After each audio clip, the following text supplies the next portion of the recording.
What's up, everyone? Welcome to Braves Ball 4 Podcast here. Gus Rico here. Happy Friday, everyone. Hope everyone's staying safe out there.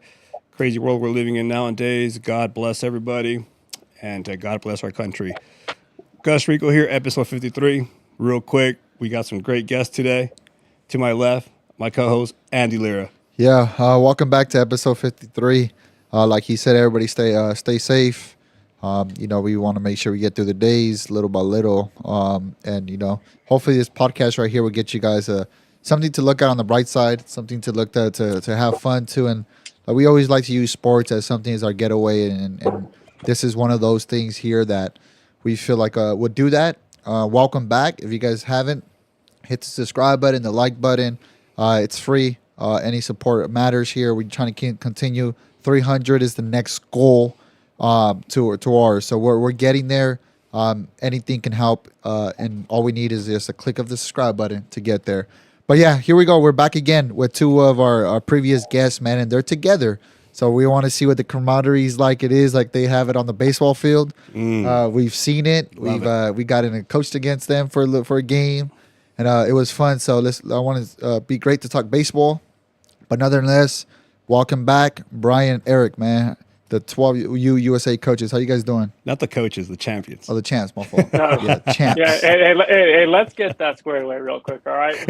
What's up, guys? How's it going? What's up, fellas? What's up, fellas? Thanks for having us back. No problem, man. Thanks for doing this. And I know BMAT, it was your idea, so I'm glad you brought it up. And I was like, man, why not? That would be awesome. But yeah, honestly, fun. Congratulations, man. Congratulations. That is tough awesome. Out there. Yeah, it's I tough. mean, we'll get Every into year. that. Yeah, we'll get into that. I'm Yeah. sure it was a lot of pressure from the back end. I'm sure like you guys better win. You know what I mean? But Yeah. Congratulations, man. That's great. That's good stuff. Thank you. Appreciate it. It was another good run. Like it was. Every one of them's different, Right. And Q and I have experienced a couple together now, and it was great having them back with me this year. It was it felt right. All right. How did you guys like California? The training No.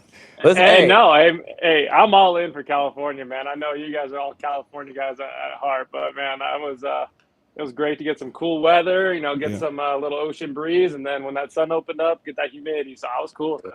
All right. Well, hey, I just moved to Florida last year, so I was in California most of my life. I did get back there and a couple times like, man, this weather's pretty nice. But yeah, then I sat on the 405 and I was like, all right. Yeah. That's always going to get everybody. That's the kicker right there. Yep. That is a kicker. Well, you guys, you just mentioned about how different every year is. What was different about this year? Well, I'll tell you what. Like it was different for me being the manager in Taiwan this time. Last time I was an assistant, and I was a manager in Panama last year. However, it's the World Cup is just it's a whole different animal. I mean this wholeheartedly. When we win, there's I don't even know if it's happiness. It's relief, right? Like it's what we're supposed to do. There's that pressure that, the USA is in the gold medal business. Mm-hmm. So there's no second place, and it's the same. I think a couple of times I looked at Erik in the dugout and I go, there's that feeling in my stomach again, man. You know what I mean? So, yeah, it's different. It's not like you're happy for the kids. I was stoked for the coaches, but kind of there's a point where you take a deep breath and you went, okay, I didn't embarrass my country, Mm-hmm. Yeah, no, for sure. Yeah. There's pressure there. What about you, Q?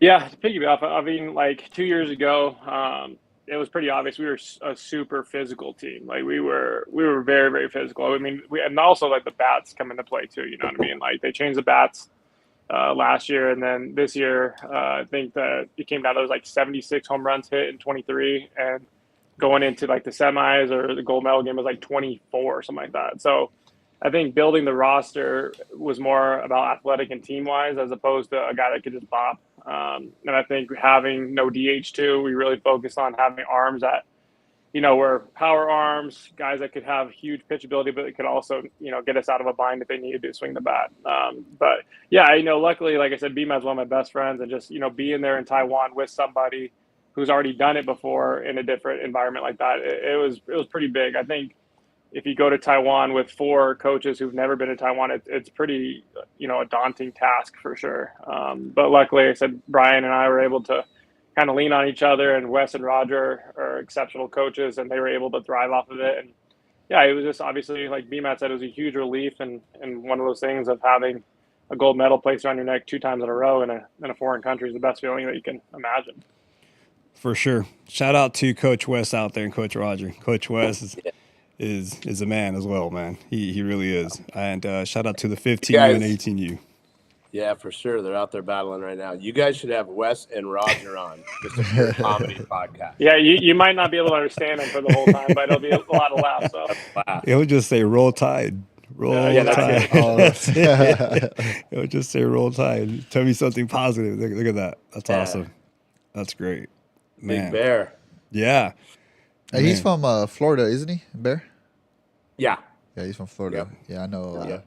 Yeah. I was following his stuff and all that off Instagram. And I was like, man, hold on. This guy looks so familiar. When I seen him when we played against you guys, I'm like, I think he started going Bear. And I was like, I want to say he started against. Yeah. I was like, oh, that's him. I was like, okay. And this is we can get into it more when we talk about like the NTIS stuff. But the two of the pitchers, as far as building the team, 2 of the pitchers that were the biggest impacts for us were literally the 17th and the 18th players we chose. Wow. With Shell and Bliss, those guys were sitting on the end of the list as there's so many good players, and it's just like we gotta take these 2 arms, and they were just dominant over there. So that it's a kind of a testament to the way you build the team. Is it's really easy to just go, let's just finish up early and do it that night, but you've kind of seen a little bit. We grind it out and make sure we take the right 18. Yeah, no, it's crazy how stuff works, right? I mean, yeah, the baseball gods put everything in place, and hoping, you never know if you're going to be right or not. I mean, it's a lot of pressure, a lot of everything comes into place, the weather, the food, the sleep, the travel, and I can only imagine. But I mean, you guys make it look easy. Wow. I'm serious. You guys make it look easy. Like it's like going to look at that, man. Yeah, man, that's a 3-peat. Super. Yeah. It is. Feels pretty good. Not gonna lie to you. Yeah, and it's the other teams are good, and nobody's. God, I mean, I don't think people get it till you see it. Like nobody's rooting for you, right? Nobody's. You're getting yelled at. I'm getting yelled at in the dugout, and then the next moment they're asking for autographs and smiling, and then the same guy is like screaming at you, in the dugout. That doesn't matter. Korea, Dominican, everybody's. You play against America, it's their gold medal game, right? Wow. They can lose every game and beat us, and it made their trip, Right. And I like the comeback against Chinese Taipei when we were down 5-1 to beat them in their packed stadium and come back and kind of shut up, 10,000 people is pretty cool. Yeah. Yeah, that's a great feeling right there. That's where you go and you get that sound of relief and you realize like, man, we really shut everybody up. But I mean, I don't know if it's pressure, but I want to say that's fun pressure, right? Like in the sense of like how much pressure a sport carries when you hit those levels. But as coaches, when you guys are in that moment where you go, damn, we're down 5-1. Yeah. How did you guys handle that? Did you guys just get together and be like, hey, man, we got to like figure this out? Or did you just go, hey, man, let's go? And you just rode the wave where it's like, no, we're going to come back. Yeah, well, I think I'll start with this one is because like obviously BMAT's controlling the entire game, you know what I mean? And so his mind's going a million miles an hour. And as you know, in like international play, they have that 4th inning, break. And that came at a pretty big time for us, honestly. Like that was a big time just to kind of regroup and just talk really about what we needed to do. And it was more on myself and Wes and Roger to really hone that in because BMAT's doing, like I said, a million other things. And we just went in there and said, listen, like we're just gonna fight, you know what I mean? And then I think BMAD came up with the slogan of the tournament is just play pitch by pitch and see what happens at the end of the day. Like see what happens when the final score's over, and just let's roll. I mean, if we win, we win. If we lose, we lose. And I think the kids responded really well to that. And I think the pressure too, man, is just like I don't like going into with USA like years ago. Like I don't think that they like had a concept of what pressure really was. You know, they just play tournaments. You know, and it is what it is. You lose a consolation game, you lose a championship game. Cool. Like we'll get the next one. Like this is the ultimate pressure. Like you can't afford to lose anything. I thought. And BMAD really, like, BMAD's a fantastic leader, as I'm sure you guys know. He really harped on the kids to continue just to be like, this, everything matters. Like, there is no tomorrow necessarily. Like, you have to do this. And when we started really doing that, and we told them pretty much, like, if you guys don't win this, our gold medal chances are pretty much zero. And I think that's when it kind of clicked, like, oh, damn, like, we kind of have to turn this on a little bit. And then, like I said, BMAD made that slogan at the end, like, pitch by pitch, let's see where we stand. And I think that kind of changed really the whole course of the rest of the tournament for us. That's great. So it's kind of a funny story. The year before in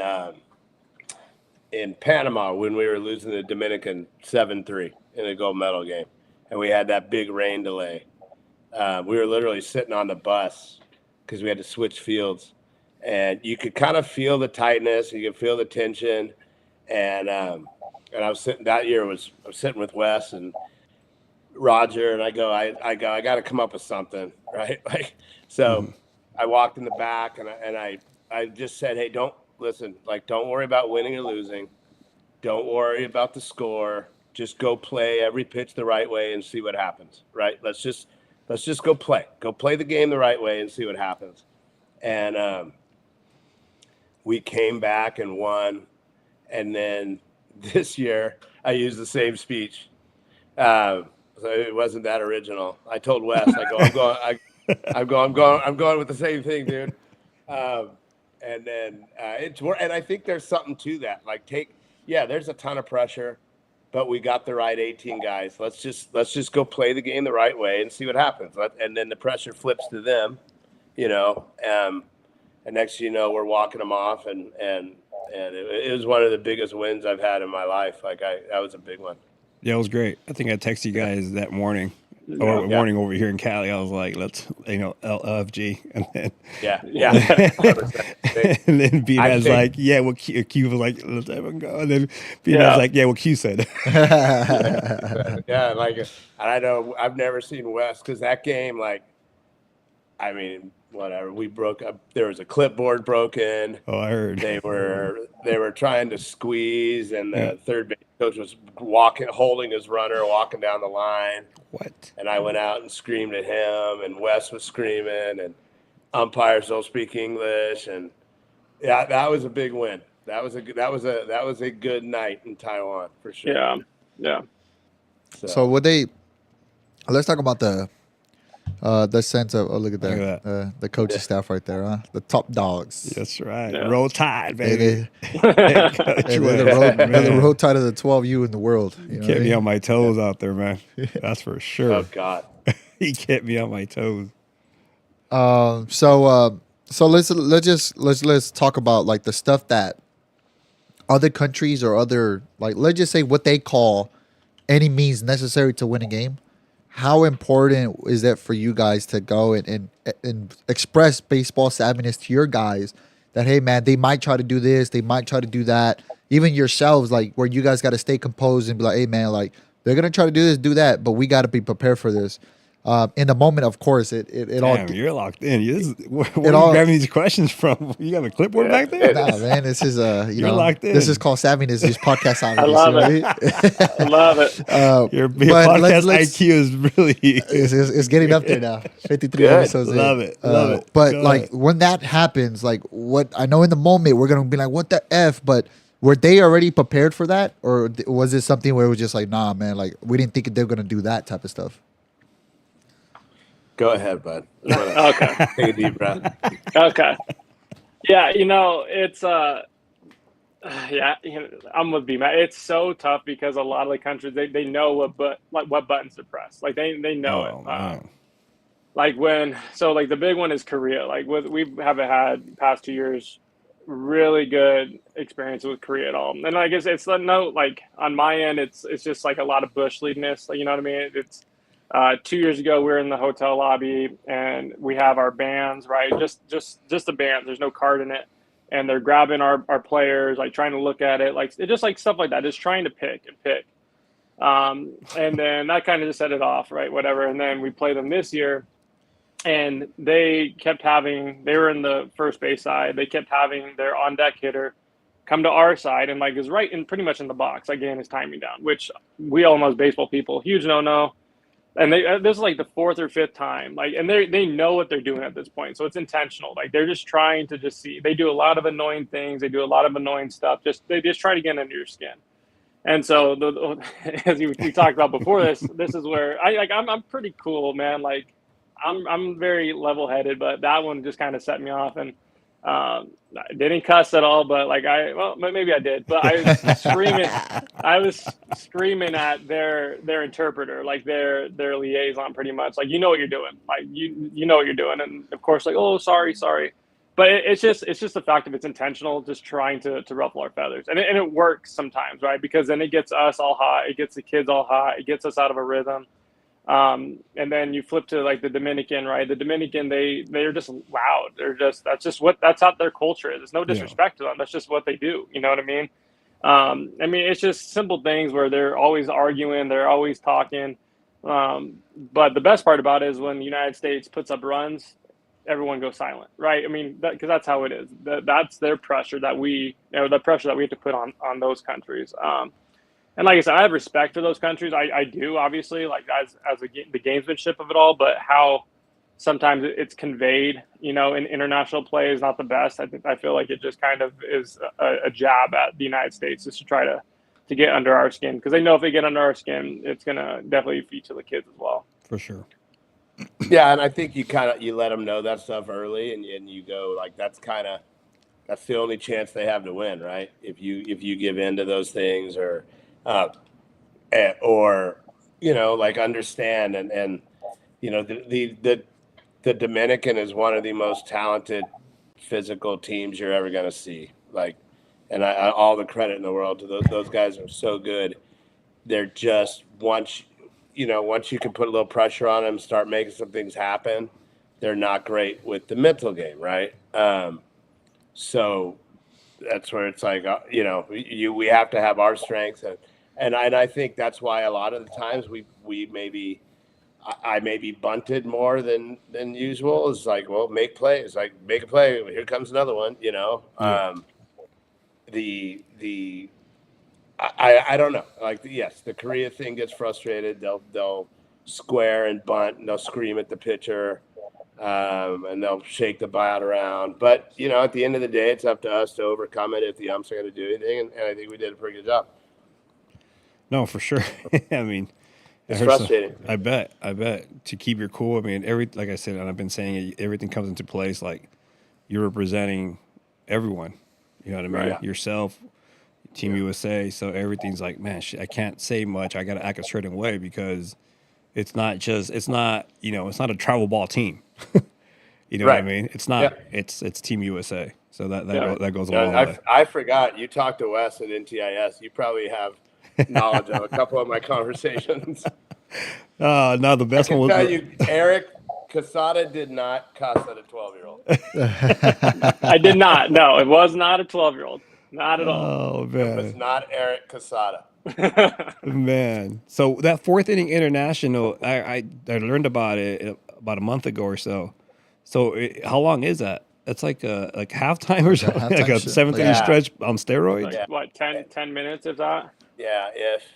But wow. So I'm telling you, like, it can throw the brakes on whatever momentum you have. For sure. So like the gold medal game against Japan, if you got a pitcher that's going good, it's like the third out, then you go sitting there for 10 minutes, or you go from the heat and humidity outside, then you go sit in the club room that's air conditioned, and you kind of just stop, right? So I think like the gold medal game against Japan, like we were the aggressors, we were ahead early, we had momentum. We had just got Shell. Did Shell go out there? No, right? Yeah. I think we had just gone to Shell. No, maybe we went to Bliss. I don't remember exactly, but I remember it was time for the 4th inning break. And I told the coaches, like, don't let him go, and like, just go out to the outfield, hit ground balls. Like, just we don't get a break. Like, let's just keep playing. Like, do hands drills, whatever. Like, we don't get a break today. Like, we just had to stay in attack mode. For sure. So Japan all went to that in. The umpires told us to go in the dugout, and I told them no. Like, fine us, whatever. We're going to the outfield. We got after it and kept the momentum. So it could be a good thing if you're losing, but I think there's a point where you just need to keep rolling. I agree. Yeah, that's tough. Yeah, I think that's would you guys treat that? Let's say if you are losing, I guess you tune that as in 2 different games, like to the kids' heads. Yeah. Right. You'd be like, hey, man, we lost this game. That's fine. But we still got another game to play, which is another 3 innings or 2 innings, whatever. Let's go win that game now. Yeah, we got a 2-inning game, and we're down by 3. We gave them 3, so we got to fight back. Yeah, that's a great way to look at it. Mm-hmm. So you're just playing it up pretty much in 2 games. Yeah, I learned about that about a month ago. And you think a 6-inning game is different than a 7-inning game? Like, it's fast. For sure. Yeah. It's fast. For Like, sure. you can get out early, especially with the bat rules and no DH. And I mean, we got out ahead a few times, and it really helped. Yeah, I think of it too as this like you said, it's like halftime, right? Where in football, right, you can make an adjustment for things that are happening. Like it was the same thing for us, like as on offense. You know what I mean? Hey, he's pounding us in, whatever it is. Like it's able to kind of slow it down a little bit more because obviously in that half inning between before we're about to hit, you only have maybe a minute or 2 talking to them, and it's just like yeah, and then they don't pick up on it. Now you have 5 minutes to talk about something. And just kind of like make it known, like this is what we have to do, all that stuff. And like I said, against Taipei, it benefited us greatly. I mean, it slowed everything down. And then as BMAT said against Japan, it was able to just keep the ball rolling. And so luckily it worked out in both of our favors, or favored both times. What if against Taipei they would have been like, you know what? There's no 4th inning stretch today. Let's just keep rolling. It wouldn't have surprised me. Yeah. I'm surprised they did. Q would have definitely cut somebody out. Yeah, right. No, I mean, but can that even happen? Can they do that? No, I don't think so. I don't know. No. I'm about to say, bro, Hey, start let making me tell you international what, rules. They can do whatever. Yeah, you're right. We didn't. Gold medal game was not played in the stadium. Yeah, I heard about that. See, I was we played wondering. The secondary field, so Taipei could play they didn't even play the bronze medal game, right? Like they had to play in their stadium. So gold medal game was in the secondary stadium at 10 in the morning, and so they're just trying to screw everybody over. Yeah, that's the way it works, and it makes it like, well, we still come out on top, right? Like everybody's going to be against us, and we're still going to come out on top. Yeah. So that's the mindset you got to have. Well, back to back on top. You know what I mean? Yeah. You know what I'm saying? Don't forget about that now. The 18U hopefully do their thing, and then the 15U get to go tomorrow, I believe. Yeah. They get going tomorrow. So. How tight is the whole thing though? Like once you guys go, do you guys feel the support from everybody out here that you guys have, and then now the 15s out there is the 18s, where it's like it's like a full on circle of support. You know what I'm saying? Yeah. What about that, guys? Like talk to me. You know what I'm saying? I want to hear from all 3 y'all because y'all experienced that. You know what I mean? I think the big word we use is it's a fraternity. You know what I mean? Like it's just. Okay.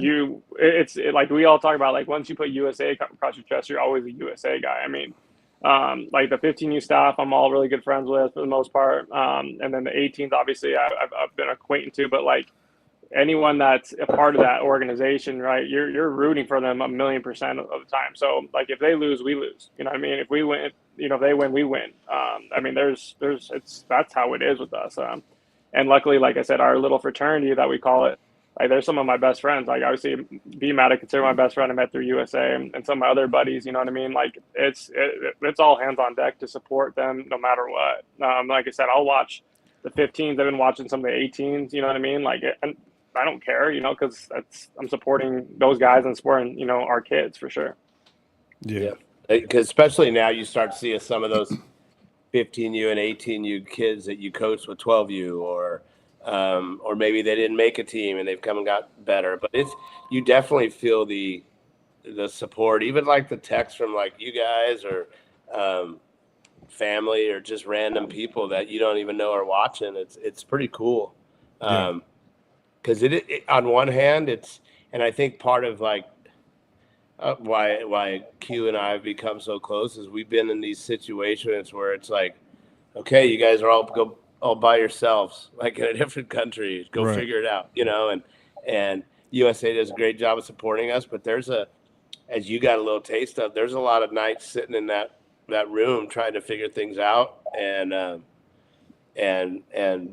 those lead to you and your roommate sitting in the hotel room talking about thoughts and am I seeing this right, am I not, or For sure. in a good way, and then there's bad ways too. That we had a pretty bad loss in 23, and Q and I kind of just sat outside together, like, and I think that type of stuff, and that's the good thing about the national program too, is they keep the good ones around, right? And you get like, we think this guy should get a chance, and people that know what they're looking for. There's a lot of good coaches, but I think to be a national team guy, it takes more than that, right? It takes it just takes, I don't even know how to explain it. It's just, it takes everything we talk about, right? Right. So. Yeah, that NTIS was crazy. It was fun. Yeah. It was a lot of fun. Different though, right? It's different. My roommate Kyle was amazing. He was cool. Kyle's a great dude. Great guy. Howell. Kyle Howell. Howell. He came in late. He texted me he called me at 1. No, I want to say like maybe 12 a.m. or so. Like, hey, I won't be knocking on the door or whatever. Make sure you leave the key downstairs because I'm getting in at 2 a.m. and we have a 6:45 wake up call downstairs for coffee with Wes. And I'm like, all right, well, and but it was a lot of fun. I mean, we bonded well and got to know each other, and the whole once you're in there, it's a grind. Yeah, it's a grind, and I mean, I think I checked out of the world for a good 4 days. No, you don't think you did. You did. Yeah. These guys were texting me. The family was calling me and texting me. They were like, "Where are you?" And I mean, my phone blows up because obviously, the Braves Baseball Academy with 140 kids, and these guys held it down. The staff did, but it was, for me, you couldn't take a pitch off. You couldn't take anything off. You can't, because you're looking for every single detail from the stands to the dugout to the field, and it was. But now you understand why, though, right? Because the stuff they have to go through, you know what I mean? Of course. So you got to make sure and that's it too, and that's like the first step, right? And that's the way to keep continuing up those steps is don't leave any stone unturned. It's Sunday, it's the last game, it's the 2 last place teams, and you still got to try and find someone better for that list, right? Like, and that's what I was talking about. Like Shell and Bliss, by no means were they the 17th and 18th best players, but I mean, now that last day we had a cloud of people that were still in the running, and you make those decisions, half hour before you make the announcement. So you can't just. Oh, it's late tonight. Like, No. we got 17 good ones. It doesn't matter about the 18th. Like, that 18th matters, Yeah, sure. like with the whole Shell thing, it was like he literally caught all the way up until the second to last day, and then he gets on the mound and he throws 75. Like, oh, all right, like puts him on, and next thing you know, like he just throws it with heavy sink and all that stuff. And then with the whole Bliss thing, like literally he's throwing over the top, and he goes, "Oh, I do throw sidearm." Yeah. Oh, okay, let's see that. And next thing you know, that's what really helped him put him over that. It's just like those little things is you have to literally check every single box and have to make sure everything's good to give the kid the best opportunity to be successful. You know what I mean? Like, because and then also, like, on the same token too, is like you don't want to let any of your buddies down you're working with. You know what I mean? Like, if BMAD is like, hey man, this dude went 4 for 4. They said he pitched on Tuesday. Who watched that game? And you're like, yeah, I did. Well, did you see him pitch? No, I didn't. Like, that's just neglection on your part. You know what I mean? You're not helping the kid. You're not helping, your buddies that are trying to scout. It's just, you have to be so dialed in from point A to point B until you go to sleep at night.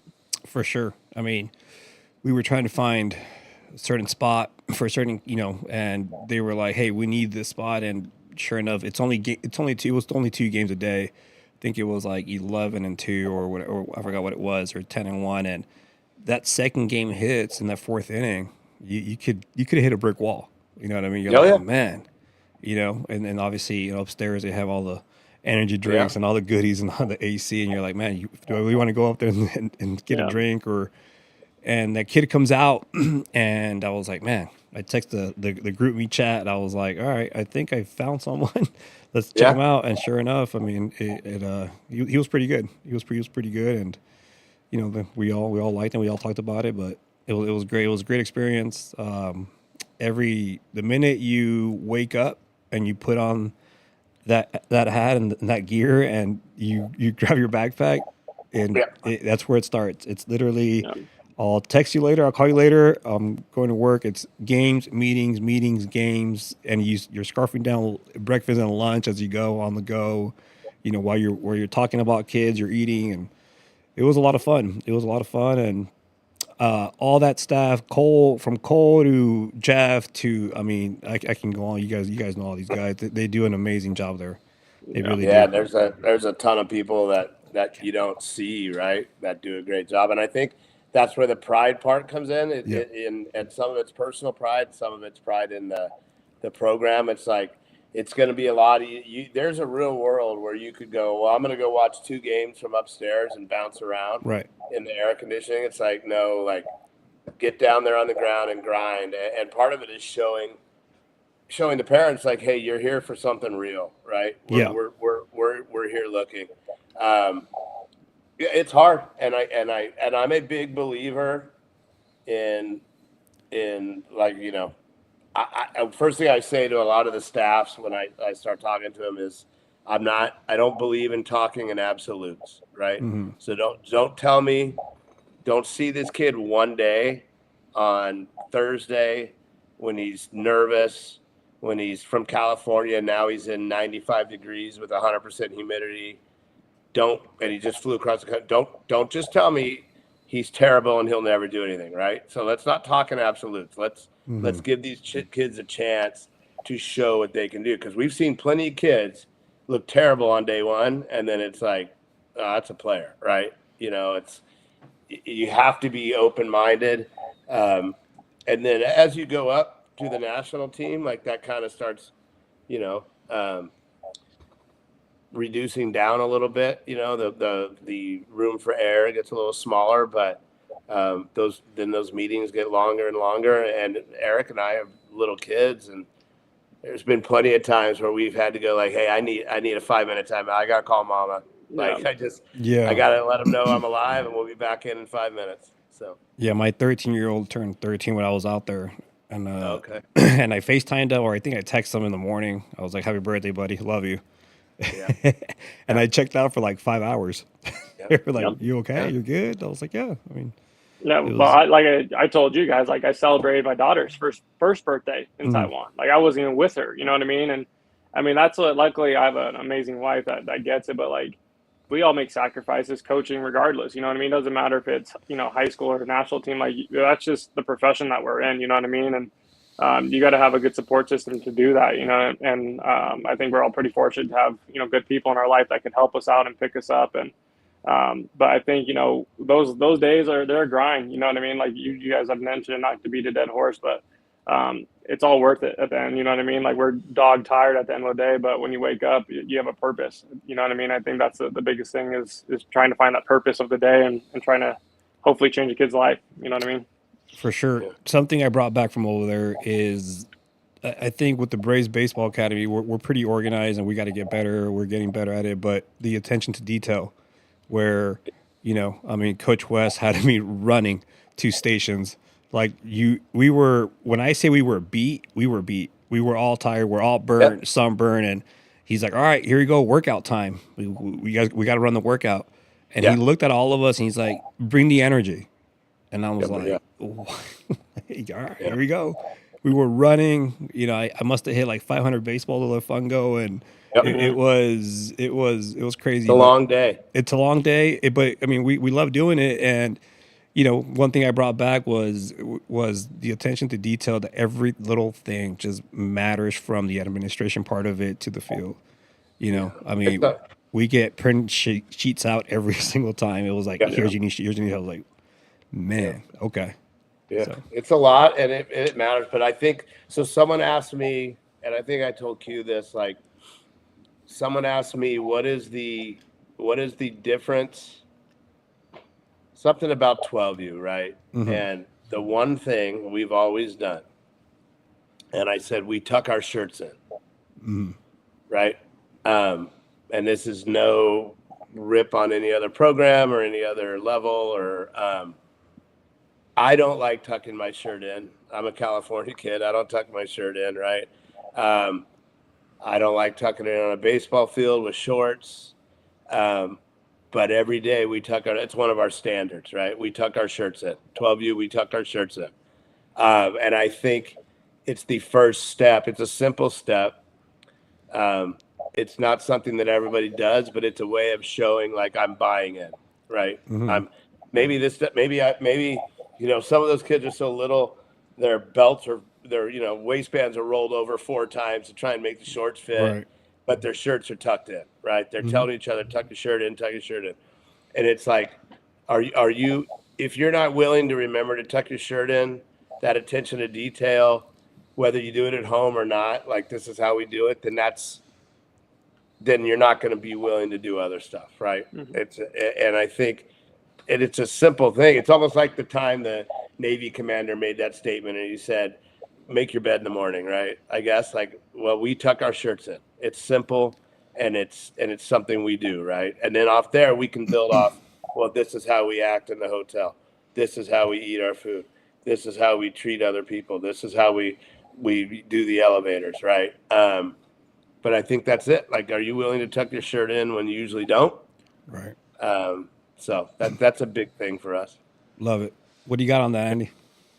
No, honestly, man, it's like me right now sitting here at a candy store as a kid, like just going in, because at the end of the day, man, like baseball is at all high levels, and I think like Right. even Gus himself that went out there, he's technically a new coach now, right? Like he now understands, like he comes from a role of I'm a hierarchy here.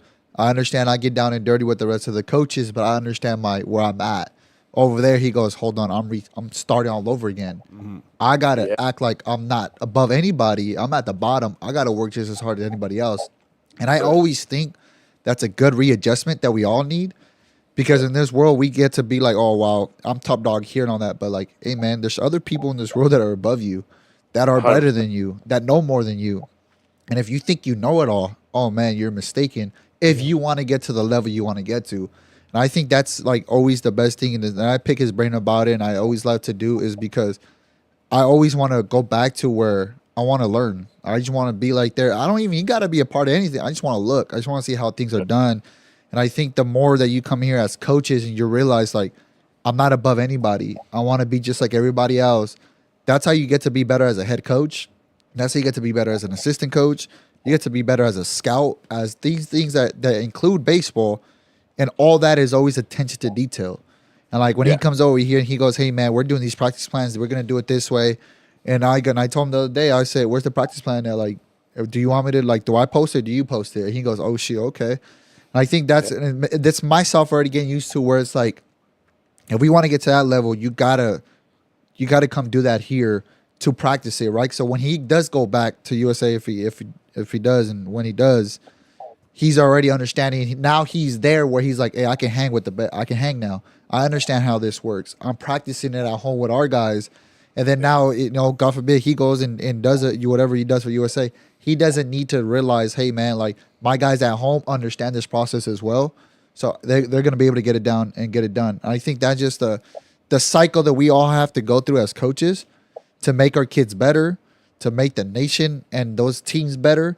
Because it's the little things that are always going to go far away. And what is baseball about? Game of inches. And any little inch you give to somebody else, that's the detail you get that you just were lacked on and not focused on. And I think when you go out there, you realize, hey, man, this matters, kids. Like anything you do right now can cost you a world championship. There ain't no pressure, but there's pressure. And it's to get to the details And I think that's the difference between the world right now where it's at with baseball in the sport. Is we take attention to detail seriously, and it starts from the coaches from the top to bottom. Yeah, I think the biggest word is humility, right? You gotta have humility as a coach. I think that especially with USA, like if your thing is like you want notoriety, USA is not for you. Like it has nothing to do with you at all. It has to do with us. Like that's our saying. Like it's all about us. But like I think that's human nature. Some people is just to seek that notoriety, to seek that attention. Like I did this. Like that's not what it's about. You know what I mean? I think you play a role in helping the kid, but is it necessarily all you? Well, no. You know what I mean? Like you also have to have like that sense of like I'm doing whatever I can to help everybody out. And I think like with myself, like especially for me, like I'm younger in the coaching scene. Like I'm 32. I started this. I was on a national team at 30, and I was with BMAD and then Troy and then Seth, who are obviously older than me. Like you have to like earn your place. You have to be able to be amongst who they are. And then this year, same thing. I have Wes and Roger. Like those, I have no issue asking questions to them at all, right? Because I don't know. I will never know anything. Like they're better coaches than me, right? Like I have to be humble enough to ask questions and say, I don't understand this. Can you explain it to me? And at the same time, I've also earned some respect too. Well, they're like, hey, can you explain this to me? Like it has to be a two-way street, not a one-way road. You know what I mean? And I just think that just having that sense of like, I'm here for you, you're here for me, like that goes so far in the coaching world. And like I said, is when you have a staff, especially that has good camaraderie, that care about one another, like kids buy into that so much. You know what I mean? Because I like for myself, like it's hard to, I played under a dictator, right? And I didn't want to play hard for him, right? I played under people who pour, everything into them. I'll bust my butt for them. I'll run through a wall for them. And I think that kids know that. Like if you are just that guy that's seeking every ounce of respect and every ounce of everything and the winning and all that stuff, kids aren't really going to necessarily like feed, pour it back into you. You know what I mean? True. Well, and if you look, and on one thing, what you were saying, Jesse, like I guess in the hierarchy, like I was the quote unquote top of the head honcho, right? It's really, and I think it's something I learned in the Marine Corps, like it's the whole leaders eat last thing, right? Like I'm still in the dirt, setting up screens, setting up tees. It's important for me that I'll do the same things when I was doing NTIS like you did, Gus, or being the head coach of USA. Like I'm a part of it. And I think showing not only your other coaches, but the players like, hey, I'm not too good to, you guys go rest. I'll set up screens for the workout. Right. And it doesn't have to be a big show. You don't have to say it. Sometimes you just go do it. And I think that's a big part of it is just no one's above anything. And as far as, and I don't think I'm very dictatory. I'm very collaborative. I ask a lot of questions as a head coach, like Q, what do you think of this? Or Q, is he right here? And you have to believe in those guys. If you don't believe in them, if you don't want their opinion, then why are they there? Right. Sure. So especially having, Q and Roger and Wes around. Like Wes and I were talking today. I don't think I questioned one pitch he called. Right. I don't think I questioned one pitch because I was so not just confident, but I'm going to ride with you, win, lose, or draw. Right. You're my guy. I think a couple times I may have said, hey, just go fastball right here. Don't mess around. You know what I mean? Or there were times that I made decisions that could have backfired maybe. And I didn't necessarily ask a ton because I was more than happy that if it went wrong, I was fine with going, that was on me. That was on nobody else. Right. But there's a lot of times that even Roger's in the Alabama Hall of Fame as a head coach. Why would you not ask his advice? Right. Like, and I'll do that with anybody. I'll do that with you guys. Like, I think you're crazy to have super smart people around you and then go, no, I know everything. Yeah. It just doesn't work that way. I don't, and listen, let's be honest, they're all smarter than me anyway. So let's let them do their thing. I'll take the glory when we win. Let them do their thing. Oh So, man, love it. yeah. So let's dive into the baseball IQ. Let's do Ooh. it. Let's do it. What do you got? What do you got from out there to international stuff, from Korea and those guys, and to you guys? I mean, go ahead. I'll be the bad guy to start. I can tell you that there are 18 kids on this team. I love them to death. Mm-hmm. Um, and I'm proud of them, and they're really, really good. But the baseball IQ goes down every year. Okay. And I think What is it? what do I believe? I believe it's a lot of showcase. It's a lot of these kids are so good. Nobody wants to tell them. Nobody's going to ask 99% of those kids to bunt. Nobody's going to ask them to hit and run. Nobody's going to tell them they did anything wrong because they don't want them to go to another team, right? All right. And I'm genuinely not talking bad about our players there. It's a coaching thing. Now, the flip side is these guys are so good, they can pick stuff up pretty fast. Right. I can ask you, like, when we played against you guys, Mm-hmm. I called 3 hit and runs. One of them, the runner ran, didn't swing, got thrown out by 30 feet. Mm-hmm. The other 2, nothing happened. And I remember looking at Q, and I go, like, what are we doing? You know? Right. And he looked at me and goes, hey, man, they may not know what you're talking about. Yeah. They don't hit and run, right? So then we go back, and it's, hey, you know, we talk about hit and runs, and you'd be surprised how many don't understand it, right? So, which, you know, my 10-year-old son gets it. He's around me. He's got to hear me all the time. But I think it's a teaching piece where it's like, well, go out there, do your thing as a player, show what you can do. And the IQ part is falling away from the game, you know. So much so when you do get a kid who's got a big time IQ, it's like, whoa. It surprises you. Yeah. Yeah. You're right. Yeah. Yeah. I mean, I'll say it too. And obviously he was a big leaguer son, but like Ty Gloss in 2023 was, I mean, so locked in, you know. I mean, he had scouting charts on another team. He had tendencies. He'd come up and show me notes he took watching game before, like, coach, this guy's going to go slider on the 3rd pitch every time. Never, it's 2-0 or 0-2. Like, and there's that. And then there's the, I don't understand what a hit and run is.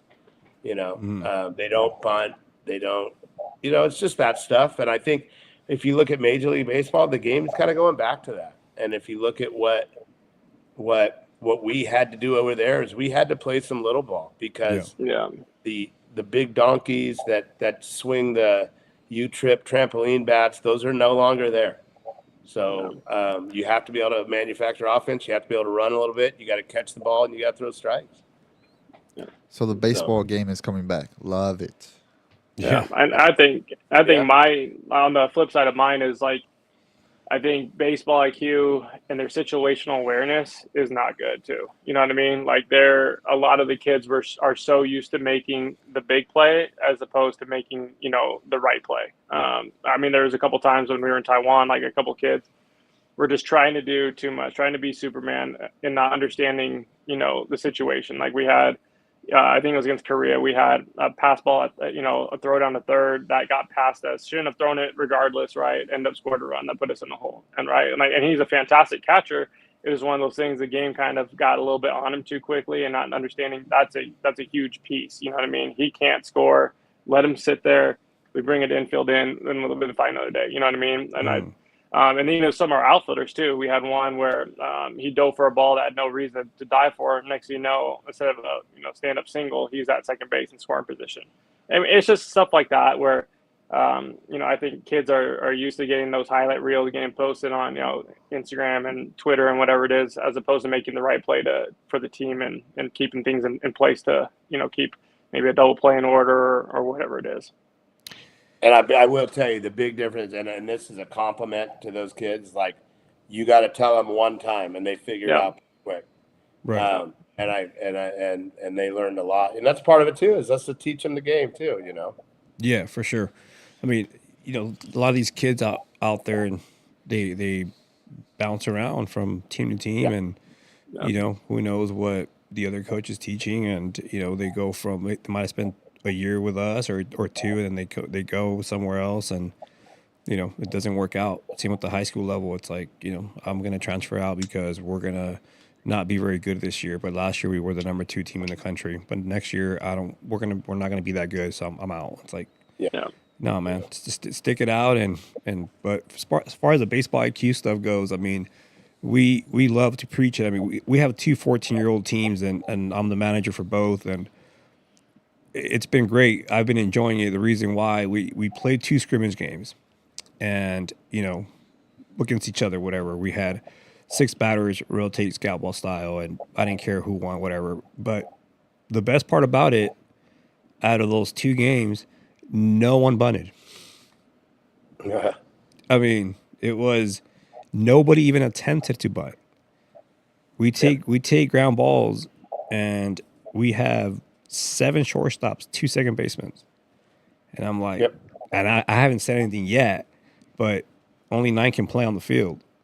Yep. If I'm BMAT has a fantastic story about bunting. Not to cut you off, Gus. When it comes to Japan, that's a really good story to feed into what you're talking about right now.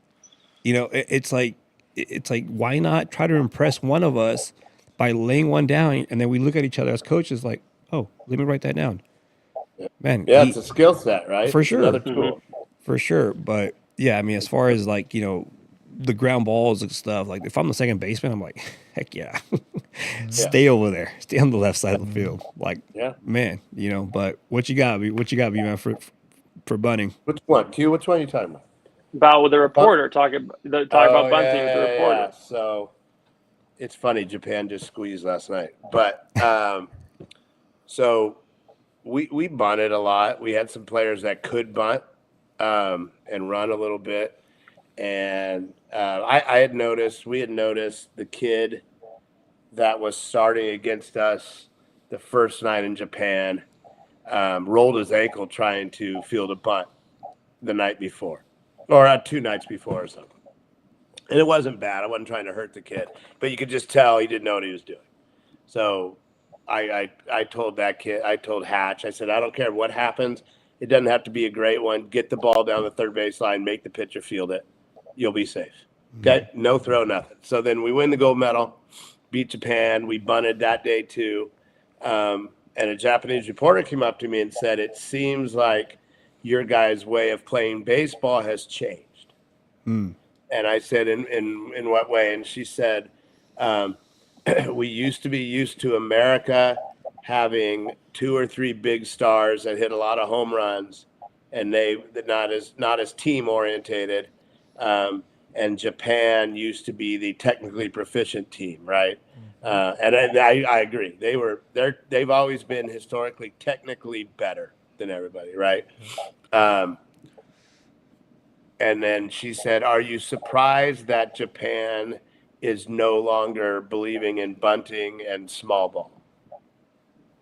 And I said, 100% I am, because that game's like going away from this level, right? And so, yeah, there's some that are just not doing it. Now I think about it, they never bunted against us again. In 2023, they bunted a lot. Like, yeah, it's just an interesting way of thinking about it. Like, you have to make people make plays, and that's part of the baseball IQ thing internationally too, is no one really knows how to field bunts. I mean, nobody, we're probably one of the few teams that had multiple bunt coverages, and we had 2 or 3 days in Los Angeles to put them together. But they're pretty simple, but I think the teams we're starting to build now, and the plan that we came up with last year with Cole and Ashley Bratcher and myself, about essentially like, let's build the 1985 Cardinals and put a ton of pressure on everybody else.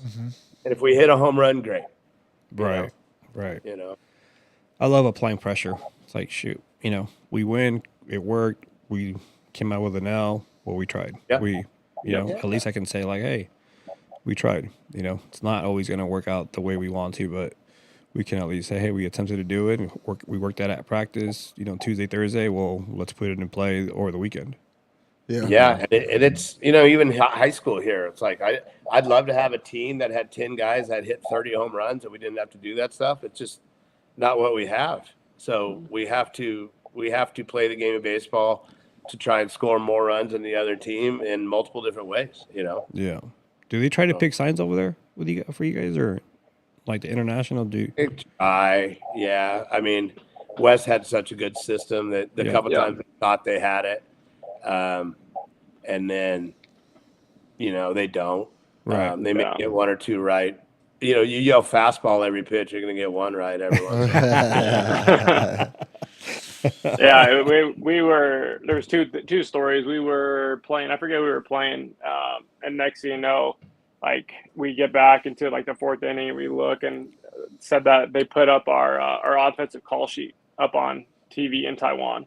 So the cameraman zoomed all the way in, and so literally you could see our numbers, you can see everything. Obviously, they don't know what it means or how we express it, but right. They made sure to put it out there for everyone. And then two, we had just won the gold medal. We're in the indoor because obviously like the typhoon and all that. And Wes had Japan's coaches actually come up to him and said, like with their phone, like through Google Translate, how do you do your signs? We could not pick your signs. They were like asking him after the fact of all that stuff. So like I talked about the gamesmanship of it all, but there's also like our system is really, really good. And Wes really did a great job of it all. So it's baseball at the end of the day. I don't think there's anything shady besides the camera thing, but it is what it is. But it goes back to doing things the right way, and you're gonna get rewarded. Yeah. You know what I mean?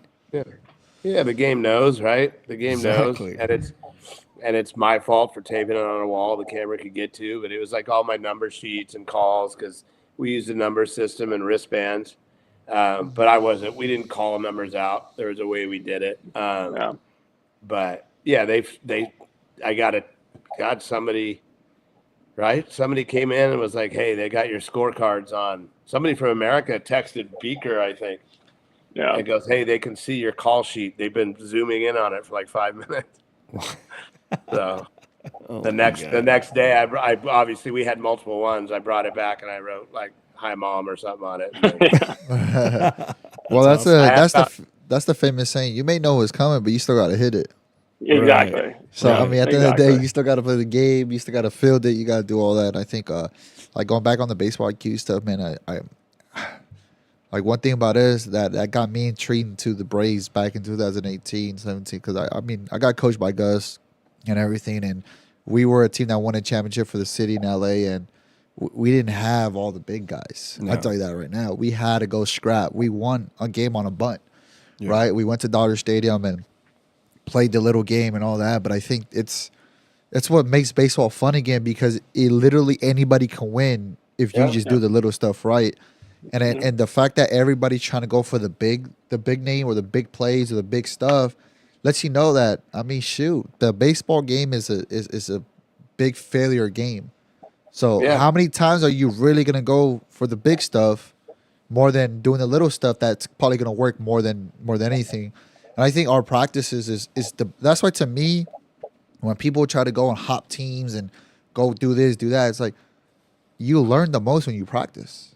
Like you can't just go and play game to game to game. You're not gonna learn that way as fast, right? Like, you're gonna go and be like, oh shoot, my like situation here in the game happened here, but that's why we can go practice it on Tuesday and go put it game like on practice, so we can practice it over and over and over again. And to me, it's not so much the kids. The parents lose interest in it. They don't believe in the practice. They don't believe in the go put in the hours of what they believe in individual practice. Let's go hit more. Let's go pitch more. Let's go do this individually with our pitching coach, our hitting coach. Instead of realizing like baseball is a team game that you have to put yourself in situations that you can only replicate in practice. And I think that's where it takes a certain amount of effort as a coach to teach that stuff, right? Yeah. So there's a parent part, but there's a coach part too. Like there's bad coaches out there. To me, it's just like I think that's where we differ ourselves over here on this end is our practices. Like we take pride in that. Like we're gonna go like you're saying, we go over picks, bunties, rundowns, ground balls, getting behind baseballs. We go over pass ball communications. Like, hey ball, 1-1-1, thinking to your right, catchers, like feet, like you're coming from this.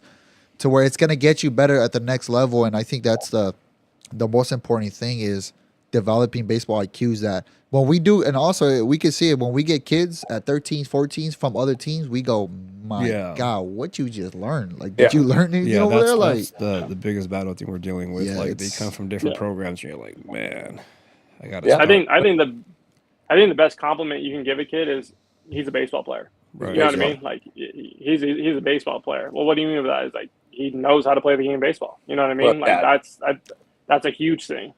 Do you play baseball or are you a baseball player? There's two different things. Right. Yeah, Like, that's two different things. We need baseball players. Like, if you're not a baseball player, then I'm happy to teach you how to become one. But it's going to take some effort out of you too. Yeah. You know? Yeah. Yeah, we like putting our guys like through every single situation that could either win or lose this ball game. You know. Yeah. Pass balls. You know, pop fly communication priority. Like, you know, don't be that guy that's just going to try to catch everything because you won't. No. Like, you know, we have one of the biggest. The baseball thing is it's a mix of reps and slow it down and figure this out, right? Like, for sure. That's the mix. You know, we're going over 21 outs the other day, and for some of these kids, it's moving too fast. And after every third out, we run in. We run in and we talk about just briefly about what just happened. And all I said was like, hey, it's moving too fast for some of you guys right now. Just slow it down. You know, if you want to come sit over here for a little bit, go back out the following inning, then go for it. But it was moving too fast for some of these kids where it's going to move fast maybe this weekend. It's going to move fast maybe in a year from now, you know, but slow it down, you know? Yeah. It's I mean, I love it. We have a kid here in Episcopal that pitches for us. He just, his name's Jude McDonald. He just committed to Stony Brook. Okay. And big, tall kid, good kid. And I, talking with him and he was good last year. And then this year, like this summer, he had a great summer. And even talking to him, and he was like, everything slowed down, right? Like, everything just slowed down. It's like, well, because you did the work all at the fast, uncontrollable pace, and now the game slows down, right? Practice can be fast and hard, and practice should be harder than the game. For sure. And the game slows down. But you guys are doing it right for sure, in my opinion. Oh, you guys are doing it right, man. You guys just keep winning. You guys keep winning, man, and we just keep trying to provide you guys the best athlete, the best baseball players. You guys fly to Taiwan with the ring sizer. With the ring company, they're like, "Hey, we're gonna fly to Taiwan real quick. Let's go take a trip." Do you guys ever take the previous rings? With me to try and get ring sized. That lady wouldn't size my ring. Oh. We walked in this really nice jewelry shop in Arizona. We were doing a USA clinic, and so we went in this. Well, I don't know. Q shops there all the time. Some fancy Beverly Hills type place. And I walked in and I go, "Can you size my ring?" And she was just like, "No." I'm like, all right. Now, I literally have the ring right here in front of me. Let's see. Look at that. Look at that, Lira. That's there it is. Lira, you see this? Look at this. Man. There it is. That's by total chance. I'm not just like waiting for you to talk about rings, but there it is right by total chance. So that's dope. I love it. Do you guys ever travel with you guys' rings? When you guys get to Taiwan, do you guys have those where it's like, hey, just a reminder, or do you guys go, you know what? It's like we never won one.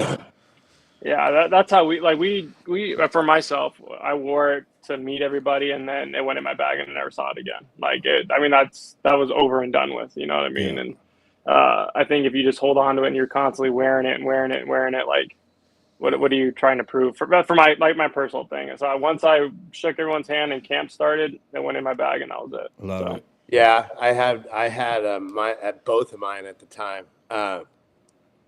Two. I have three now. Just flex a little bit. So I would wear them to like meet people and then speak, and then it's like a switch, right? Like these are going away. They don't matter anymore. Let's go get another one. Yeah, I'm just kidding, buddy. No, he's not. It's all right. I get it. Oh man, love it. Well, man, this was great again. Yeah. You guys were amazing on a Friday, which is awesome. B-Matt, you're in the East Coast. Arizona for Q. What are you? Are you in Cali time? Same time as us? We all right? 3:40 at the same time, I think. Yep. Yeah. 3:40. So Yeah. this was great. We Yeah, got to get Wes in here. Dude, I'm telling you, you get Wes and Roger together. Roger as well. Yeah. You guys could just sit there, turn the cameras on, get a beverage, and sit back. Yeah. Don't run the show. You might need to put a time frame though on when it comes on.